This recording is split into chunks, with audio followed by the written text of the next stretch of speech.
Look at them go. Coming to get me, pick me up, take me out on a fishing trip. How nice.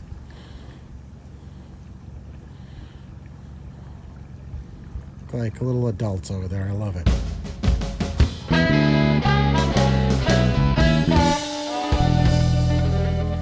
Hey, welcome back, regular viewers. We have a special video this week for you. Look, I'm trying to make this clean for you too, but to no avail. Anyway, this week my son, who's right here, drew a fish for me. There it is. It's a... Oh. Thanks. High five. Let's try that again. Drew a fish for me. He drew a fish for me. Good. Okay. Anyway, wonderful lure that he made right here. I really appreciate the detail on the gills and the eye. You put some fins on it. And then a little mouth. Cute little mouth right there. A cute little mouth right there. How cute. So let's put this up closer for the audience to enjoy and take in. We have, what do we got for labels here? For labels, we, this is going to be like this plan is like for like 2 different lures. You see this line, that's for a soft plastic version that won't be with these. But this is dividing lines for the hard body lure version, which we are going to make today. Oh. See, I put Glidebait in parentheses. In parentheses, very nice.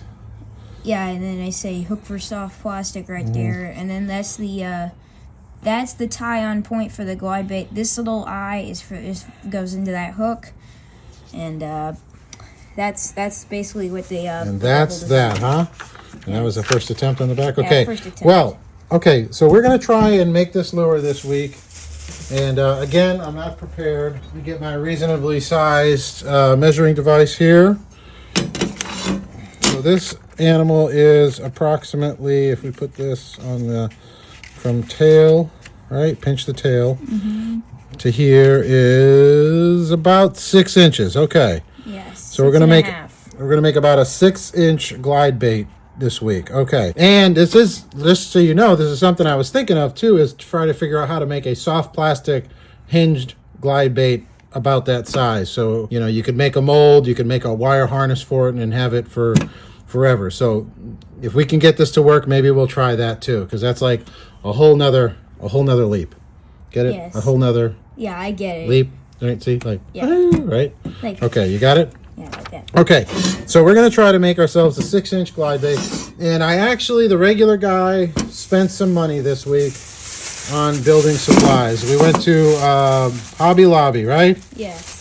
What are we going to try to do this week? We're going to try to Live a creative life. We're going to try to live a creative life, apparently, according to their, Android and Apple devices right here. But we bought a piece of wood. We bought a piece of balsa wood here. And I got to say, I spent too much money on it, but I always wanted to try it. 10 American dollars plus tax for a piece of wood. And that is bananas. I'm still mad at myself for doing it, but I did pry open the wallet, and lo and behold, I found a $10 bill in there. And much to my regular editor's chagrin, I did buy a piece of wood here. So we're gonna try to make a balsa version of this because I've never worked with it before. Well, since I was like a little kid, and my skills have grown since then. So I think I'm not gonna waste $10 making this lure here. So we're gonna try making your lure this week. You're going to help out when you can. Right now, what do you got to go do? I got to do some math. No, that's got to be enthusiastic. You got to do what? Some math. Some what? Math. Yay for math. All right.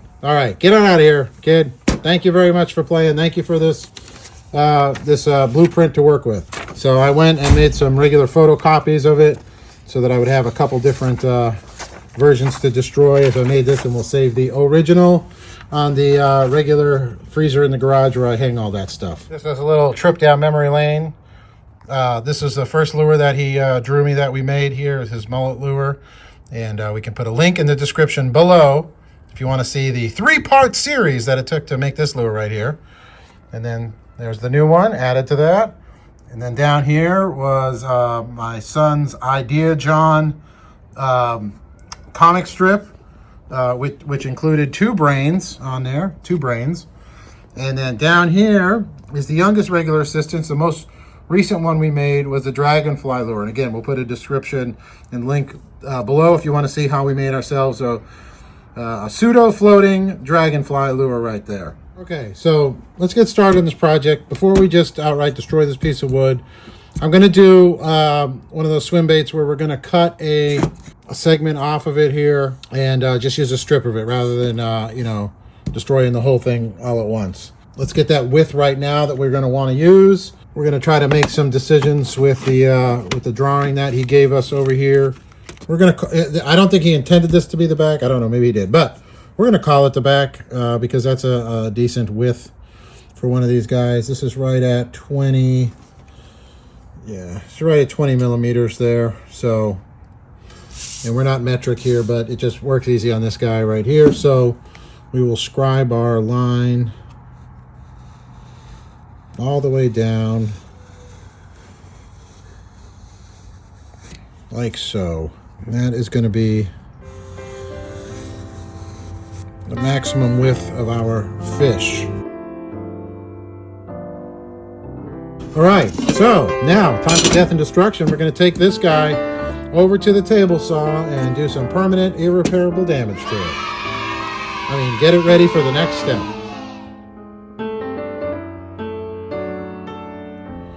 So how much did we screw that up? Oh, by the way, always stand off to the side of your table saw like I do, just in case this little bit of balsa wood wants to jump back at you and say hello.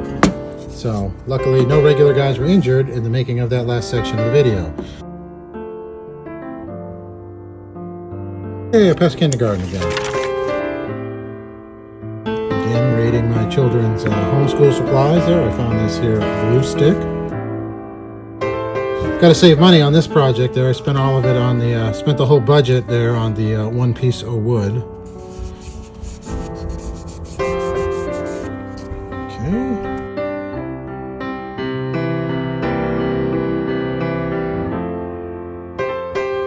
All right, now we start the process of drawing even more lines upon our lure.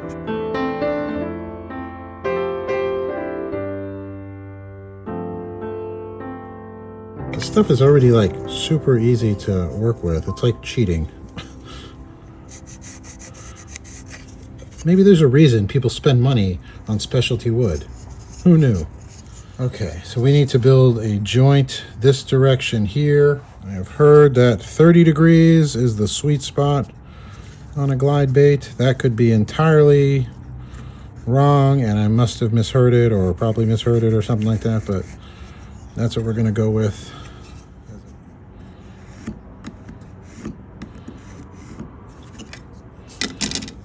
Okay, so that's going to be our joint. Make sure we're facing the right way. I just saw a Marlon Bates video where he did the joint backwards, and it worked just fine. There's absolutely no way that I could get a lure to work if I did the joint backwards. I know that 100%. I just, it's just a thing. Wouldn't work for me. I'm certain of it.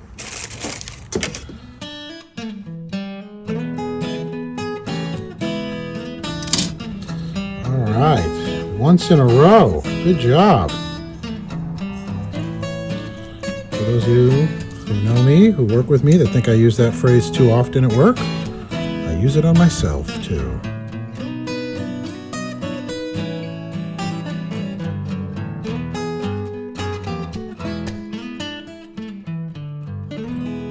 I'm doing this to see if I did my line correctly on the other side, just to see if it meets up. Holy smokes, look at that. Once in a row, people. I am not great at making glide baits by any stretch, but the most success I've ever had with them is taking the time, the prep work, just like painting, I guess, you know what I mean? Like the prep work to make sure that your stuff is lined up. Your lines are done first and ahead of time. I try to drill as many holes as I can while the bait's still square, and do as many cuts as I can while the bait's still square. Well, not that that makes entirely any kind of sense, but it helps me in the end to get a more symmetrical bait. Yep, I already messed that up. And that's, I mean, these lines are only as good as the, or going to last as long as, you know, until it hits the sander, and then they're all pretty much going to get washed away. But it's going to help me and my simple little mind to start to get the layout of what I want this fish to look like.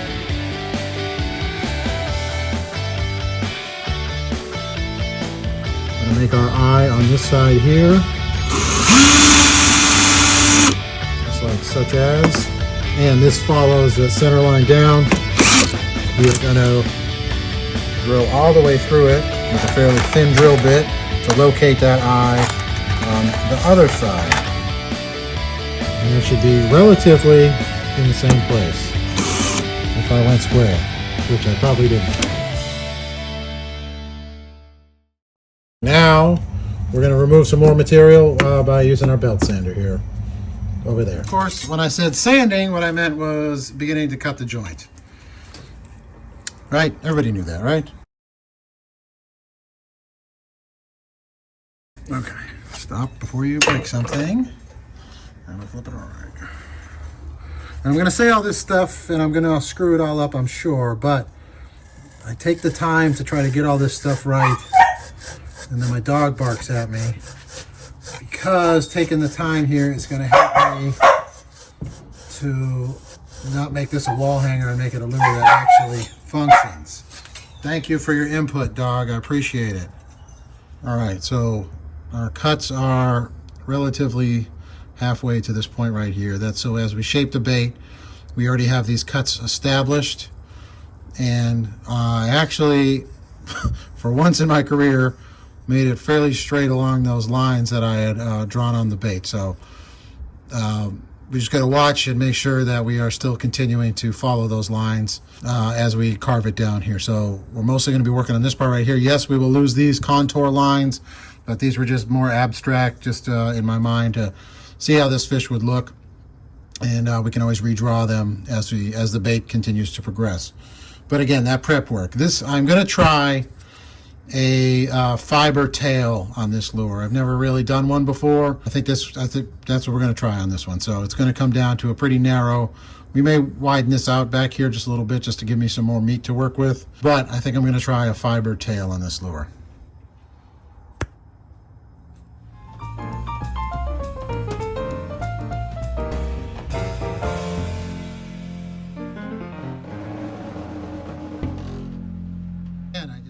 See why people try this with balsa wood. It is like cheating. That was like way too fast. So I'm going to redraw my contour lines now that I've got a relative shape on this lure. And boy, I do like how the head looks there. My regular assistant did a great job drawing this body here. I think we're going to get a very decent lure out of it. All right, so normally I would be drilling out lead holes in this guy right here for future leading, but I'm going to try something different this time. I'll show you when we get there though, but we'll see if we can't screw this bait up even more. Anyway, let's go back to our contour lines. This is where we'll really try to hone in that shape.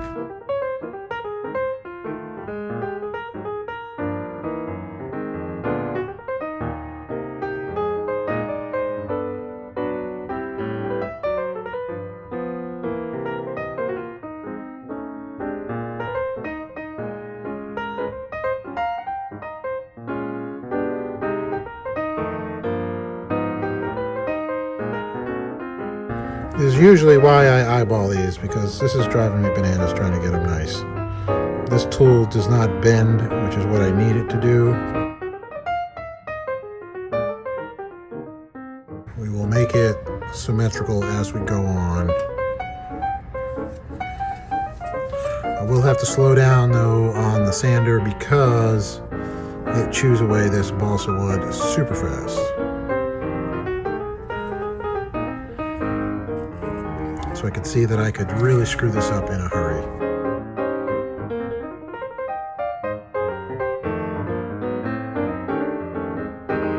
All right, now we're going to sculpt with the sander here and see what we get.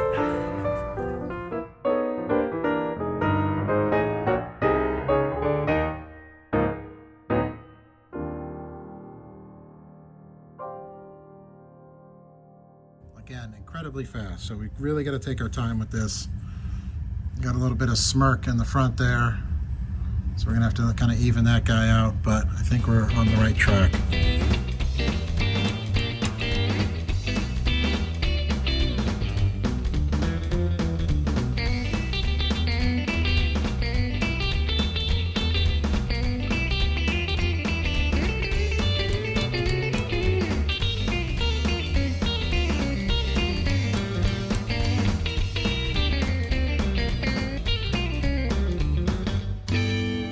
I gotta say, we moved in on our shape fairly fast there and easy.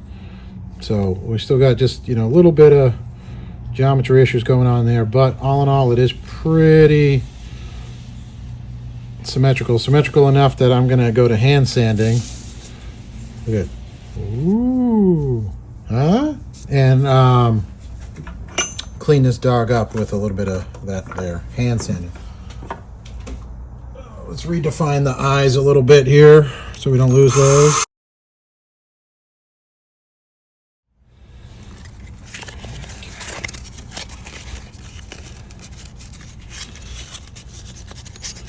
Just kind of start off a little 120 action here and just work our way around this guy.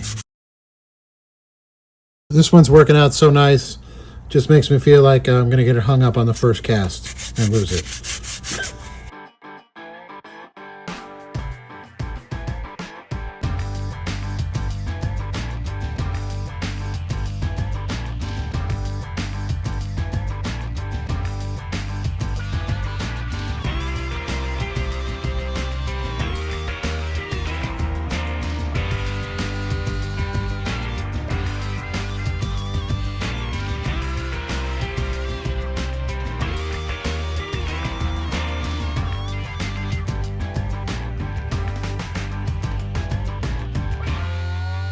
Alright, I think that's enough damage right there. We'll stop while we're ahead.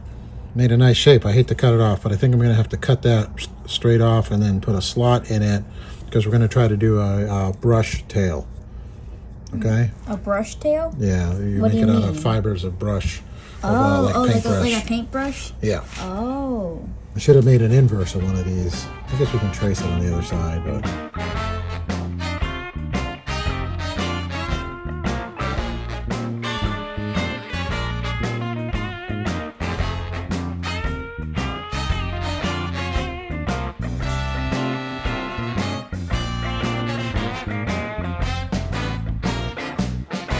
Okay, that looks great. We got our little carving knife, and we'll be carving. Right. Every step is one step closer to just chaos, or so it feels.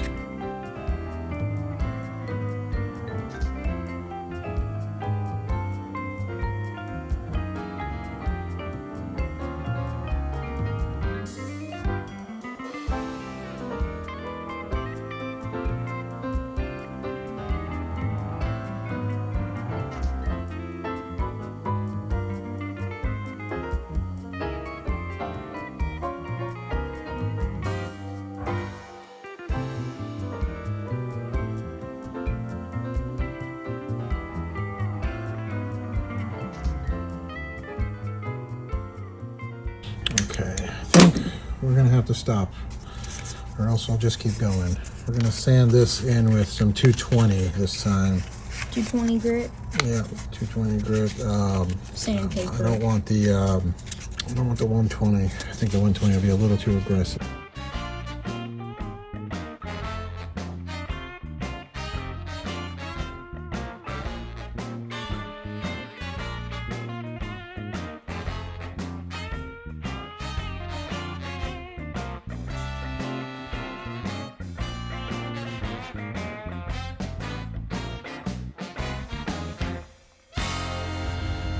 I think we got our face parts done. We just need to figure out how to clean out these little fluffy duffies in here.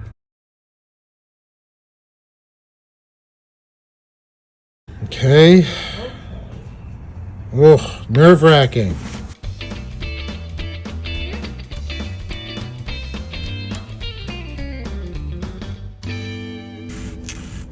Woohoo! We did it! Okay. But But so that's backward. Oops. There we go. Backwards already. That's better. Okay. Oops. I'm gonna have to put an idiot mark on here. I can see I'm gonna screw that up. Idiot mark. What's that mean? Without messing it up, we'll do that so that I don't put it upside down. For some reason I can't draw an arrow. I'm just trying to draw it real light so I don't dent the wood there. But so again, we gotta sand this down in here, sand these back a little bit so that our joint comes out more smoothly. All right, we'll be back after this brief commercial break. All right, lunch break over with. Let's get back to work. So I need to sand the snoot down a little bit and kind of sand the tail off a little bit. It's probably like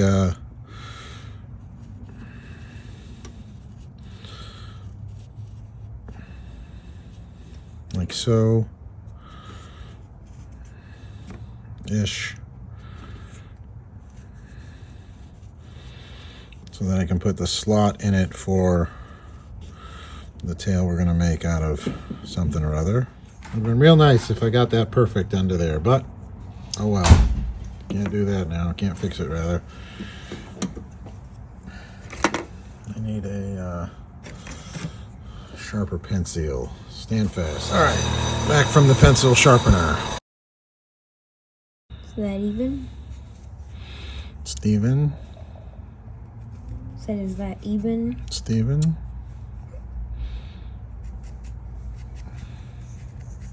Get out of there. Okay. The whole lure was my idea anyway. Oh yeah. Hey, get out of there. Get. All right, that's not. It's very fragile wood, though. You got to be very careful. Okay, so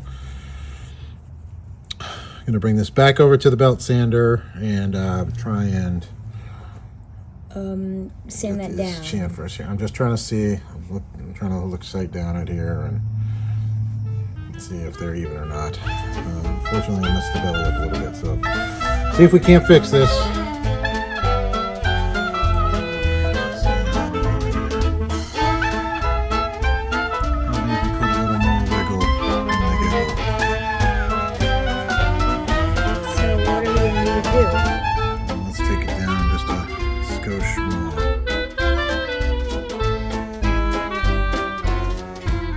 That's good enough.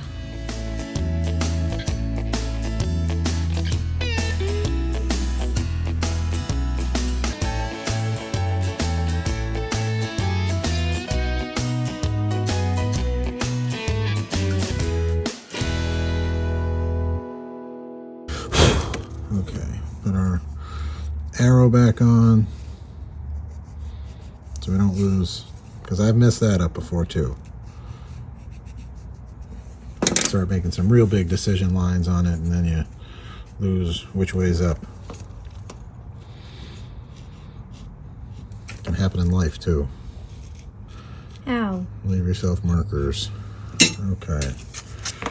Breadcrumbs, oh man. Breadcrumbs.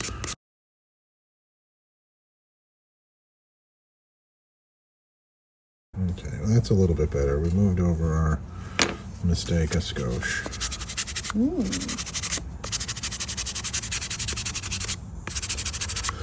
Very smooth too. Smooth. Okay, now we need to figure out where we're going to put some hardware on it. Oh, I still got to do the snoot piece. The snoot piece. And the tail piece there. Oh, like the all right. The eye. Yeah, we're going to take just the end off the snoot here, just flatten it out. And then the samesies with this guy right here. Not quite perfect, but it'll give us a line to follow when we sand around it here. Yeah, we're going to hit the belt sander with that, all right? And so when we flatten this out, we're just going to press it down gently on the sander. Yep. Yeah, I'm just gonna take the just the point off the snoot, just so we can have a nice place to put a hook, to put an eye in for that. All right. All right. To the bench sander. All right. Let's drill some holes.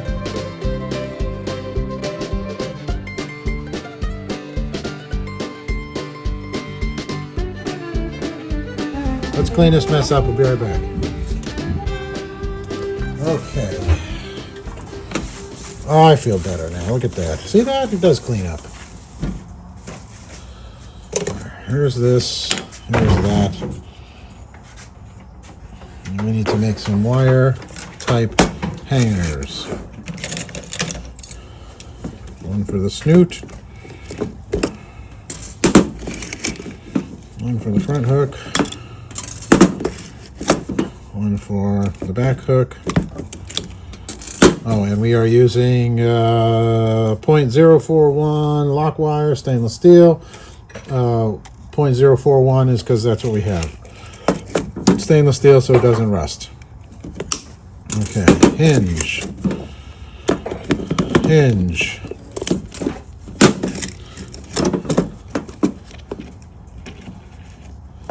Hinge. Oops, where'd it go? Come on out. Did you run out of it? No. No, it just sprung back where it wasn't supposed to spring. Hinge. Dunzos.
Balsa wood is cheating. I'm okay with it though, I guess.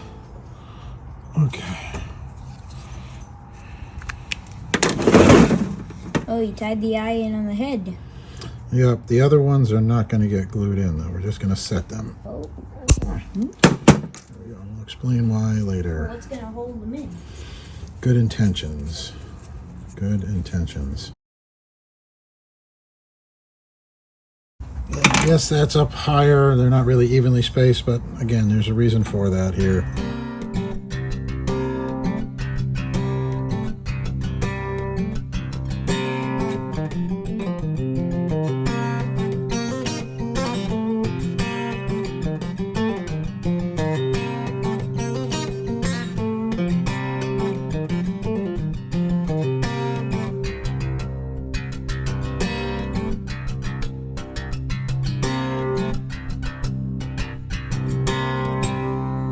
We got that part done.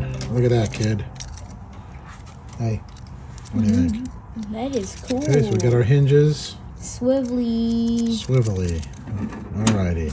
Okay, now Now you guys know what a circular file is. the scary part. What's the scary part? I need to know. I'm just kidding. No, I'm just kidding. That was not exaggeration. Take these out. So what's the scary part? Oh, the polyurethane. No, we got something before that. Oh, clear coat. A couple. No, just hold your husses. All right, and this is where we ruin our lure. What is that? What are we doing? You're cutting the thing down. What's so scary about that? What is so scary? Well, it may not be scary for you, but scary enough for me. All right, scary part number 2.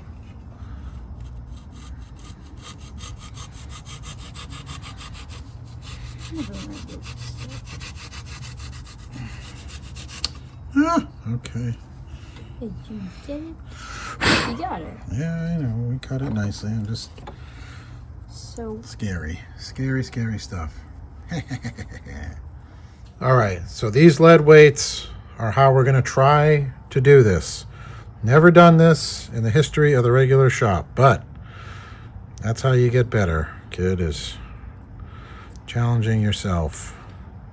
So Okay, so we can't mess with that hole right there. putting rattles in here, I see. Well, we'll see if they turn out to be rattles.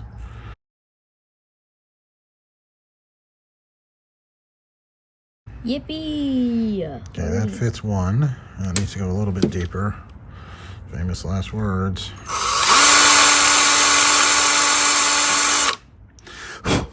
We are adding a lot of buoyancy by doing this, so there's a good chance this lure will float regardless of our best efforts. Oh, I heard something. Can Okay. you guys hear it?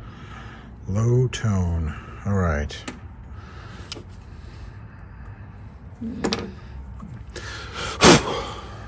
I need new Forstner bits. These are duller than dull. I got an idea for this. So all we gotta do is just like put a drop of lead in the bottom and it'll ding, ding, ding. It'll ding, ding, ding from the mouths of babes, huh? Mm-hmm. 2 rattles right there.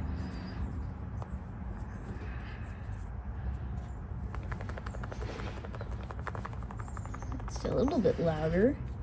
We don't want to go stupid loud. Should we make it tres Leches. or 3? Those.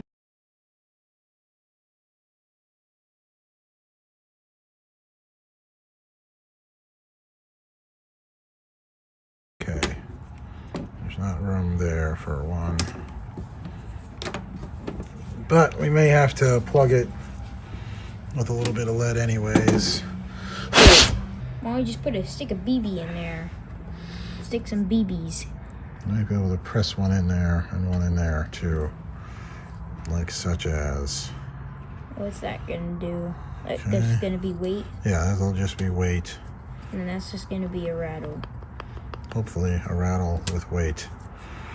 But So maybe we have to drill a hole here and a hole here to put a little more lead in it. But what we're gonna do. we don't want to make this too heavy because we already got a weight there and there. Yeah. Okay. All right. Let me get those. All right. Now, polyurethane-a-thon. Yes. Back in the bag you guys go. Very lightly sand it off. And there's 2 more. 1 more.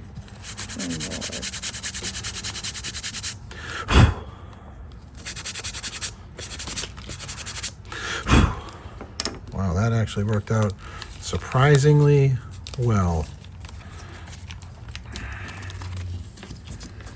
Balsa wood is so stinking forgiving. It is. It is.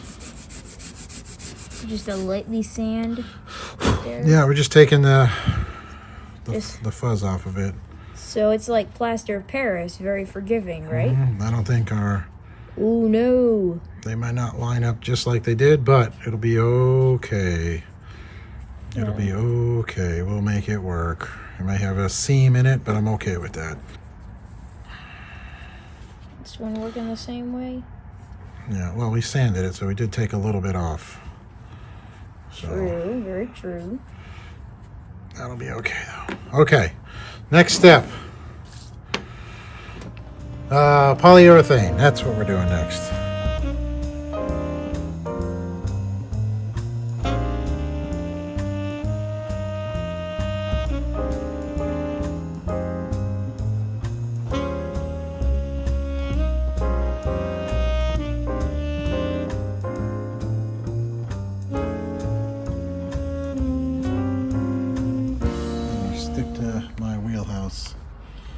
Okay, There they it go. is. We'll be back tomorrow. Yes, sirree. Okay, regular viewers. Our lure, and its various parts and pieces have dried. Balsa wood apparently really sucks up the, what is it called? That stuff over there. Oh my goodness. Anyway, so yeah, I mean, it doesn't even really, I'm sorry, I'm just baffled. It doesn't even really look like it's on there at all. But I also brushed some super glue on it afterwards this morning too, because I thought, like, oh my goodness, 2 coats of polyurethane, there we go, and it doesn't really look like anything. So I even brushed super glue on it and it still doesn't look like anything. The whole point is we're trying to make these pieces waterproof so that we can swim test it here with the weight on it and see if it will accept the or see if we can get it to sink and float properly. So sorry, I'm trying to work on this while I'm talking and I can barely walk and chew gum at the same time, so that's dangerous. What's our next step? Apparently my son thinks that part's hilarious though. What's our next step? All right, support your old man, that's your next step. Oh, is it We're just gonna re-drill out the hinges. So it's a hand drill or a chucker thing? I don't know, we're gonna use it as a little hand drill. We're just Oh, it's really a chuck key? No, I'm just trying to clean out the super glue and polyurethane there. I guess that's not really working because I would like to get it done in this decade. I said what I said.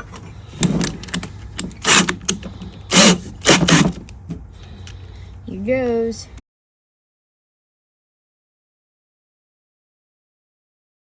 You feel them? They don't really feel like they got polyurethane, do they?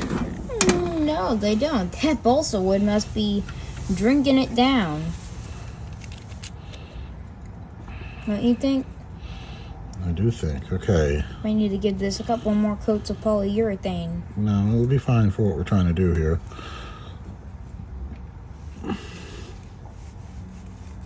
You gonna put any rattles in? Yeah, I'm just trying to piece it together to see how it is going to work here.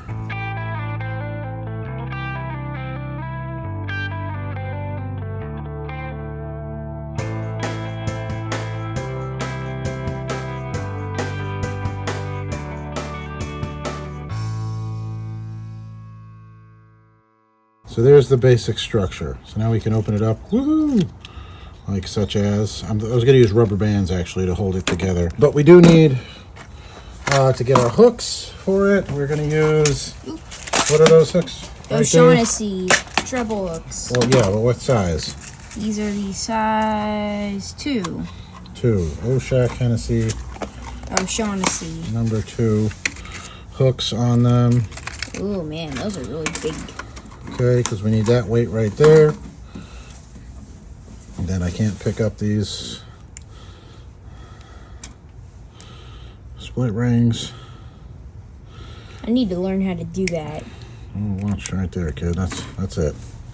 It's just that easy. Okay, so again, we're putting this on here so that for this little swim test, we have the accurate weight for it. But what we like to do when we do this sometimes is that we'll hang the hook on there. We won't put it on just yet, right? No, we We'll gotta just hook it still on take there. them off to paint it and such. Yeah, and that's a really smart idea. Okay, so there's that, and we've got our little handy dandy bullet weights. So we're gonna try and Take that out. see if how many bullet weights in it. I don't know. This stuff is very light, and I don't know how buoyant it is exactly. So what we're gonna do is hang these guys here, and maybe wrap some rubber bands around it just in case. But it seems to be holding pretty well. And we'll meet you at our Aqua Lab, all right? All right, we have our outdoor Aqua Lab reserve right there. All right, employ the gravity feed system. Go. All right. In 3 to 5 business days, that should be full. All right, let's put some lead weights in it just to see. We'll start out with just a couple there. Okay. So that's 3 lead weights. Close the doors up. Close up the hatches. And the hooks. And the hooks. I don't know if we'll need a rubber band or not. We'll see. Okay, let's see. Is it buoyant? Yep, very buoyant. Yes. Very buoyant. We're going to need a lot more lead than that. We did turn on our lead pot just in case we got to scrap this idea and just fill her completely full of lead. Yeah, since this balsa wood is very, very light. And I was afraid it was going to float on its side. But with those bullet weights inside of it, it was floating diagonally. We will get it. Don't worry. Oh, the holes seem to have shrunk a little bit. All right, we're going to have to do a little bit of manipulation, probably re-drill these out here. But we did start our lead pot up, like I said. And we're going to have to fill these guys probably with some actual lead in there. Maybe just, we'll try to use these little balls best we can just for a little bit of noise. And maybe we'll put some lead in here though. But we're not going to subject you to the trial and error process that this is going to entail. I'll just show you what the finished product's going to be like, all right? All right. So we'll be back when this is finished. So we're getting very close here. We can see the tail needs just a little more weight. If we get it to the point that it's floating evenly, maybe even just like this, but the clear coat adds mass to it. And we always have to keep that in mind when we're doing this here. So the clear coat can make the difference between sinking and floating as well. And the paint. So we're going to try and add just a little bit more lead to the tail and see if that puts it over the edge. And if not, it's okay, because a lot of the areas I fish are shallow, so I don't really mind it being, just under the surface. All right, here is what we got so far. I think we are almost neutrally buoyant with this. I really do think the clear coat's going to do it. I have a little bit heavier hook. I switched to a lighter hook just to see, because it was starting to sink. I drilled just a little bit of lead out. Let me put that heavier hook back on there and let's see what that does too. It's amazing. It sinks right down with that heavier hook on it. Let me, well, not right down, but pretty slow, even sink. That's not bad either. I think I'm going to go with the lighter hook though, because again, once you put that clear coat on there, I think we're going to be in that territory anyway. And just for giggles, to satisfy anybody's morbid curiosity, this is the light hook on the front, heavy hook on the back. Super slow sink rate. Just that back end doesn't even touch the bottom. That front hook is just bouncing off the bottom right there. Like I said, I think I'm going to go with the lighter hooks for the final product. But what the good news is you can just change them up depending on how it actually does act. So I think we got a good buoyancy. The regular guy is going to leave it right here for the time being, as we're unable to upload the entire video in one fell swoop. You got that? So please join us to watch the exciting conclusion to this episode, and thank you for watching, thank you for the support, and you stay regular. Oh, look at that. All right. High five. Thank you, Lord.